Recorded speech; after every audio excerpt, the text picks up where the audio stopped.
Now, last but not least, let's jump into the things that make Infrascale special. So here, ease of use. We offer that free option to back up to local storage. So if you want to back up to a local drive or a NAS, that's built in. Live Protect, again, built in. We can remotely recover data back out to those client machines. So if someone calls you and says, hey, I need this version of this file or I need this restored, an MSP or an administrator at the company can go in and push that back out there. We offer security stuff like ransomware detection, so letting you know when you got infected. I've heard a lot of stories where the hardest part about recovering, even with backups, is knowing what point in time to recover from because they don't know when they got infected. So with our alerting, we can help you know when you got infected and when to go back. We give you that unlimited retention for those files. We give you that air gap solution, so we're not going to send that encrypted data or encrypt the data up into the cloud. And then we give you that security based around those accounts. So who can access that data? You know, are you a hospital and you can't have someone access that data? We have the option to enable it so that we know no one can get to it. And then last but not least, all the management controls that are built in. So ease to deploy, ease to manage, ease to report. Now, working with Infrascale as a company is going to be this middle plane, the red one. So we do have a great partner resource center to help everyone, know how to talk about the solution and promote it. We give you that single pane of glass to manage it. We give you those free API integrations, and then those RMM tools to be able to push it out and make sure that you're getting it deployed everywhere. So, Chris, I'd like to get back. This is Max talking. I'd like to get back on what you were saying before. You were saying about the fact that the product is free to use on local NAS shares. So, what is the engagement you have with customers? Do you have customers which get first with your NAS free tier and then they move on to something? What is the kind of let's say the path to acquiring the customer and get revenue from the customer? So yeah, I'll clarify that. So to back up to a NAS isn't necessarily a free tier. It's a secondary option to have a copy of that data. So anything that's getting backed up to the NAS is also backing up to the cloud. Yeah, Chris, if I may. Sure. So there was a question Jim had, and Max, you're asking the same question, right? So the business model here for the Infrascale Cloud Backup product is protected terabytes. So we're selling the storage essentially that is necessary and the software to back it up, right? So as Chris was describing, these are all features that are built in. They are not charged extra on top of what we're charging for the storage. So the NAS capability, the Live Protect, the only thing that is additional price to the storage is the bare metal backup. Is that okay? Hopefully for you and Jim, that was hopefully the answer to your question. Yeah, I thought that it was there was an option to just bake up to NAS. I didn't get it that it was part of the backup to cloud feature, the ability to have a secondary local. Okay, thank you. So at the end of the day, this is a SaaS product, and what we're selling is by storage. So, and with that storage, are you doing a per consumption model, or are you doing reserved space? So a company buys 10 terabytes, or are they just literally paying for what they use as they use it? For the Infrascale Cloud Backup product, they're paying for their, I think the way you described it, the reserve space. So they're saying, I want this much. Cool. But what's nice about the way that we do it is we allow them to carve it up in any way they want. So if I'm an MSP and I have 20 customers, I can carve it up however I want across those customers. That's correct. And you can also grow and shrink it, which is really nice. So if I give Jim a quota of 100 gigabytes and I notice you're using 10, I can reclaim that space and give it to someone else. Now, the last thing I wanted to just bring up was the blue line here at the bottom. So this is a cloud forward SaaS service architecture. It's designed to back up to the cloud from anywhere, get your data back from anywhere. Because we have that multi-tiered dashboard, we can help you grow as you bring on more offices, more customers, more endpoints, more anything. You can grow it out, scale it, and manage those, and keep it very easy to manage by breaking it up into different companies. And then last but not least is performance. We're very focused on performance, whether it's having that local copy to recover that data from, or being able to go out and grab it from the cloud and not have that be throttled. I have had complaints in the past with people who are coming to us. They're moving to us because who they were using, it took them days to get data back. And with us, we don't have those throttling mechanisms in place on recovering that data. Now, we do support our customers all the way through the entire experience. What does that mean? We do include all the software. So central management, endpoints, unlimited agents, ransomware detection, all included. We also include something that's kind of unique here. We have the onboarding team. So they're going to go out there and help set this up and get it rolling. So you don't have to pay for that, initial kind of deployment team or something like that. That's built into this. We do have those third-party integrations, and we have friendly 24/7 tech support. Now, with that being said, let's go ahead and recap back to those first 3 questions I asked, right? 1, what would you do if your laptop was lost or stolen? How would you find it? Erase that data? How easy is it to do? If you got ransomware, how would you know you got it? How would you know when to recover your data? How would you feel confident that your backed up data isn't also encrypted? And then how easy is it for you or your IT staff to be able to do that? Now, my wrap-up slide here, we'll go ahead and start at noon in the blue area and we'll go right. So we reviewed backing up your most critical data. So picking that data, whether it's picking it based off of file type, application, or location, we looked at backing up from all different types of devices because we're all now, I got desktops, laptops, I got an iPad. So how do we grab the data from all those locations? And then how do I get that data back quickly and easily and know what version and point in time I'm grabbing it from? Then we look at protecting yourself from ransomware. How do you know you have it? How do you know that your data is out there? How do we roll back to an unencrypted version? What about if we lose our device? How do we find the device if we can? How do we erase it? And then what about, enforcing that we have encryption and security going on? And then our last section here is going to be managing it, automating the deployment so we don't end up with shelfware. I'm sure if we've been in IT for a while, we've all ended up with shelfware in the past.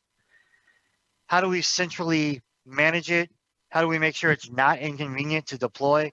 So do we have to put a VPN out there, reboot stuff? Absolutely not. And then last but not least, how do we monitor and make sure that everything's working the way we think it should? Making sure that we're getting those backups are successful.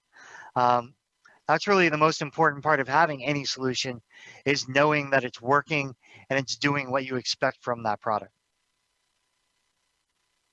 Now, to recap it all, backup and recovery, when and where you need it is really what we focus on, is making sure that we're grabbing the data, we're allowing you to recover it, and when and where you need to be able to get that data back. Yeah, Chris, I've got a question just around integrations. You mentioned the integration there with ConnectWise and Autotask. I know they're really, really popular in the channel, so that's good to see. With the ransomware detection, so that looks like that's an inbuilt part of the product that you've created yourselves. Is that correct?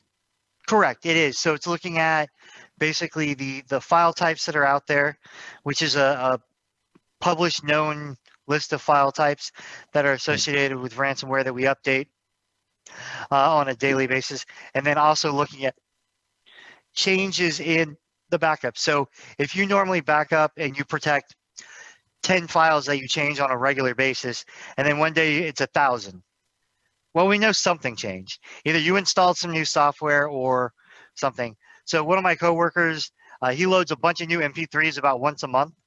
So it typically triggers that, but it's just because he's loading a bunch of new music files onto his laptop. But I know to reach out and just be like, hey, did you load some new music files? Yeah, all right, cool, we're good. Yeah, so do you also integrate with other third-party products to do other kinds of detection that you don't necessarily do in the product itself? Because there are other potential malware infection types that may not be detected by your stuff, and you're not really a security specialist company. So I'm just wondering if Correct. there's So other yeah, we're security not on the tools that you security integrate side. with. So this is more of a nice to have than a you should bet your company on this kind of thing. So it's Okay. really more about helping you find that point in time when you got infected to be able to recover. Because that's where a lot of people spend a lot of time trying to get back up and running, is figuring out, all right, well, when's that last copy of the unencrypted data that I can recover from? Yeah, so I'm also wondering about the potential for a malware infection, for example. So if I'm an MSP and one of my customers gets some malware for some reason in one of the PCs, it may not be ransomware, but it might be something else. I need to be able to find a point at which I can go back to recover that from. It would be nice if the tools worked together. I'm just wondering if there's particular tools that you already do integrate with, or that you're looking to do that. No, so typically, like a lot of companies, like an MSP would use something like ConnectWise, and then they would have some kind of security package, and they'd have us, and all that reporting and that centralized management. So that would be where it correlates all the data together. Right. Okay. Thanks. Yeah, I had a question. I noticed that the default policy is going to back up to the user folder and certain file types in there. So I could see a situation where a user thinks that their data is being backed up and it's actually not. So do you have a recommended way of ensuring that users know what is being backed up and they're saving their data in the correct locations? So it's really going to depend on how whoever's deploying the solution wants to roll it out. You can let the user configure it all. And then, if you have a more technical user, they make sure that they're grabbing all the appropriate data. Or you can use the backup policies to deploy it. Now, if you use the file scanner, that's going to scan their entire system and find that data. Where the other option, which is the path, is going to back up everything in that path. And you can use both of those at the same time. So if you use the extension, say .doc or something, it's going to scan that entire computer, and no matter where they save it, it's going to back that data up. So as long as you know the type of data you want to back up or the path to the data, you can feel confident you're grabbing it all, or you can hand that over to the user to configure that. One last question. You mentioned that you have several thousands of customers, probably in the 60,000, something like that, if I heard it well. Can you give us a little bit more information on the size or the average size of these customers, verticals or whatever? So just a better description of your market. Sure. So I think you were referring to the introduction, right? So we have about 1,000 partners or MSPs or VARs resellers that we're catering to, and it is they are across the board. So we have partners that are targeting specific verticals like law, dentists, et cetera. We also have them that are just catering to small businesses. And of course, the example that Chris used where we have MSPs that are specific to retailers and brick and mortar stores. So there aren't, there are of course some more bigger customers that do different things, but we don't have a specific vertical that we're catering to. We do have these tools that serve that small, medium business, and therefore the MSPs that are catering to those target customers. Okay, thank you very much. Mm-hmm. Okay, so just, I'm still kind of struggling with this a little bit. I'm trying to, so in a not so distant past life, I was an SMB admin for about 20 years. So to Justin's point about, you have a malware infection, something like that, and you have the capability to do a bare metal image-based backup, and you've got a malware infection on machine X. Let's say it's a file server, which is always fun. I need to be able to step back in time to find that restore point that is pre-infection. Do you have the ability to crack open that backup and be able to look for files so we know how to look for the signature that we now know exists? Or am I going to have to pay to bare metal restore every single time as I walk backwards to find that point? So when you do the bare metal restore, you don't have to pay for each of the BMRs. So you could easily mount and look into each different point in time and find out if there's something you know you're looking for when it became part of that image. So it depends on how you configure it, how many you want to keep for how long and all that kind of information. But yeah, absolutely. You can, once you buy the license, you can make as many bare metal recovery points as you want.